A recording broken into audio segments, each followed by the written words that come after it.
Hello everyone, it's Geo-Rant time, and today I'm going to talk about a couple of things that confuse people who don't study geology in any detail.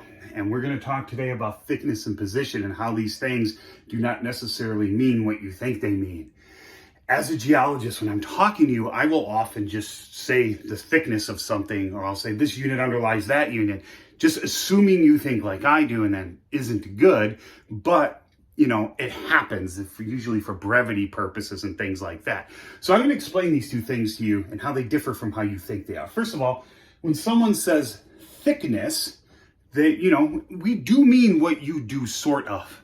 Like the thickness of this book. I can do this in centimeters, inches, whatever. I can even do it in pages. However, the page numbers, since this is really 3 books in one, they differ a little bit. But I think it's like 250, 70, somewhere in there, pages. When I'm talking about thickness, that's what I mean. And when I'm talking about position, you might sit there and say, oh, this red marker is above the book, which is above this blue marker. And you're correct. In nice level geology, that's true. If I have, let's say, units W, X, Y, Z, you might see this on a strat column on a geologic map, and it'll have these units in there. Just threw an unconformity in there just for illustration purposes. And stratigraphically, they're in the order that they were deposited according to law of superposition or cross-cutting relationship, something like that. If something intrudes something, obviously it's going to be higher up, even though in the ground it may be lower. But we're just going to work with sedimentary units here. So W is the oldest, X is younger than W, Y is younger than X, and Z is the youngest in this scenario. You also might see strat columns like this. I didn't put the W here because I didn't want to draw too much. Just say X is a limestone, Y is a shale, and Z is a sandstone. You can also see it graphically like that, as if it's at an outcrop or something like that. So I'm going to talk a little bit about this here. This is your generic cross section, X section, that's what that means. That's about 10 meters, we'll just make that up. This is not reflective of any actual place, it's just a conceptual diagram. And we'll just say that way's north. It doesn't really matter because we're not going to worry so much about numbers and measurements here. Now, in a nice layer cake scenario, and most people think of when they think of geology and they know Steno's laws, we'll see W, X, Y, Z, and nice level layer cake geology like you're taught in Geo 101. Now, as someone who studies the pre-cam read in the Midwest, you're never going to run across this. All right, this is nice for more recent deposits. A lot of the Paleozoic are relatively flat and level over long distances. But you start getting into the Precambrian, like the Paleoproterozoic, the Archean, you don't see this at all, especially in the Midwest, like around Lake Superior. And if I tell you, X here, or Y, is equal to 20 meters thick, I mean what you would normally mean, 20 meters. However, what if it's not like this? What if we don't have a nice layer cake? What if there's been tectonic movement and things have been uplifted and moved relative to other things? Well, that's when things can get a little hairy. Now say I'm at this road down here. It's just a little road. You'd say the road goes this way.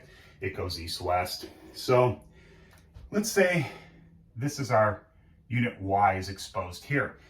And let's say it's covered. This is where our rocks are covered under modern debris or alluvial deposits we're not concerned with. All right. And I tell you Y is still equal to 20 meters thick. And you might be like, we're using this scale, it's 10. You might be like, but Steve, this is only 5 meters. How could this be 20 meters thick? Well, this is why you take your brunton into the field and take strike and dip. Because this could be like this.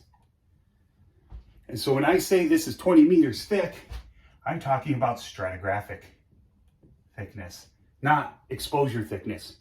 And in geology, when we say something is such a thickness, this is what we mean. We are talking about stratigraphic thickness, not appearance and outcrop or something like that. This has a dip of about 45 degrees, strike east-west. That's why we take these measurements, so we can calculate the actual thickness. Now, there might be times when somebody puts in a road book, oh, this outcrop is 5 meters thick or something like that. We don't want to use that word thickness. We'll say exposure is 5 meters or something like that. But when we just say thickness, this is what we're talking about, not this, right? So let's say we talk a little more and, I'm talking about up here, and I say unit W, which is here, is below unit Y. And you might be like, X is at the top of a hill. This is at least what? 35 or 40 meters? I'm not going to measure it exactly. How can this underlie this? Well, because I'm talking about stratigraphic position. Sorry, just trying to write it real fast. Stratigraphic position, not cross-sectional position, if you will, or whatever you want to call it. Not from a geomorph standpoint. I'm talking from a geologic standpoint. Just because something is higher in elevation doesn't mean it's stratigraphically higher in section. So this is my W, which is here. I have my Y, and my W, we're just going to keep the stratigraphy simple and assume, stratigraphic, sedimentary units. And this is my X. And so my Y, oh wait, no, sorry, my W, man, I am not on my A game today. Okay, we'll say this is our W. This is our X. And this is our Y. So I'm talking about this point on the hill, and I tell you W is below Y. I mean, W is stratigraphically below Y. If we were to reconstruct this and turn these sediments back to the way they were originally deposited in that layer cake scenario, where, your units and cross-section are nice and neat and even like that, that's what I would mean. So if you hear geologists say, well, unit W is below unit Y, but unit W is on top of a hill, this is probably why. It's something like this. Now, it could be a syncline, it could be an anticline, it could be a fault in there, whatever, it doesn't matter. The point is, when we say, this looks to be about, 45 to 50 meters thick.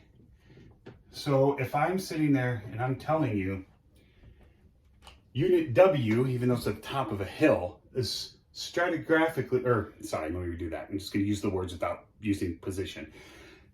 If I was talking to another geologist, this is what I would say. Unit W is underlying unit Y, even though it's at the top of the hill, and Y has a thickness of 20 meters, as where W varies in thickness from 45 to 50 meters. Well, how can we get these thicknesses if we don't have continuous exposure? That's why we take our strikes and dips. This is why this is so important in field mapping. And that is where the Brunton compass comes in. I'll put links to those videos if you want to see them, so you can see how you take those measurements. Because when you take strike and dip, and this is taught for another time, but I'll just introduce this to you here. Say we have an outcrop. I'll just do this real quick. Doesn't matter, we're just going to do a generic, cross-section of looking at an outcrop from a road. I'm not going to put a scale or direction, it doesn't matter. Here's your road, 3 meters wide, if that makes you happy. And we have our strat column like this, and we have another outcrop over here, it's a low one, and up here. Now, I want to know the thickness. Let's just say this is unit B. I want to know the thickness of unit B. I take strike and dip on the rock, and I get this. That's what we call a turtle. That's how we represent apparent dip on a cross section. We'll just assume our strike is due this way and our dip is straight this way. And just to make you happy, we'll put a north, and that's 3 meters. Okay. So I take this measurement here, and I want to know how thick this is. So then I took a measurement here and I got a similar strike and dip. But I notice there's a contact here, and I call this unit A, this is B, all right? And then I come up here, and I notice there's another unit, C, but they all pretty much have the same strike and dip, and that contact is here. Now, how can I calculate this thickness? Well, the thickness of unit B is not this. This is not the thickness.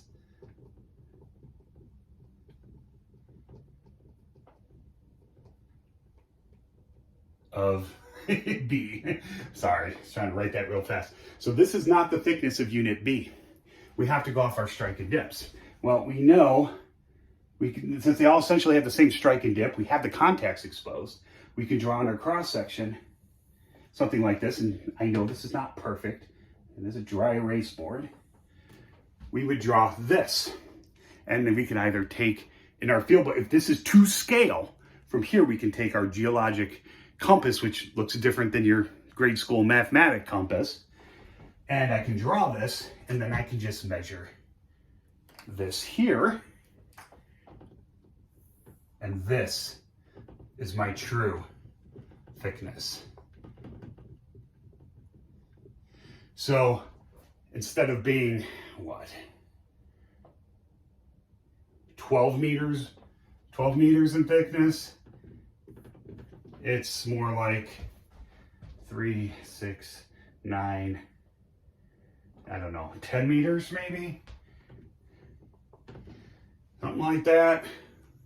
So that's your thickness. So when I say unit B is 10 meters thick, when I say unit B is 10 meters thick, I mean this. I don't mean this. I don't mean this. You know,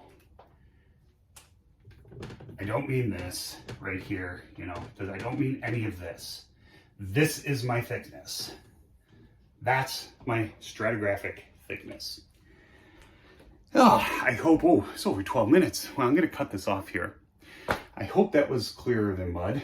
Anyway, if you have any questions or comments, please leave below, and I hope you learned something.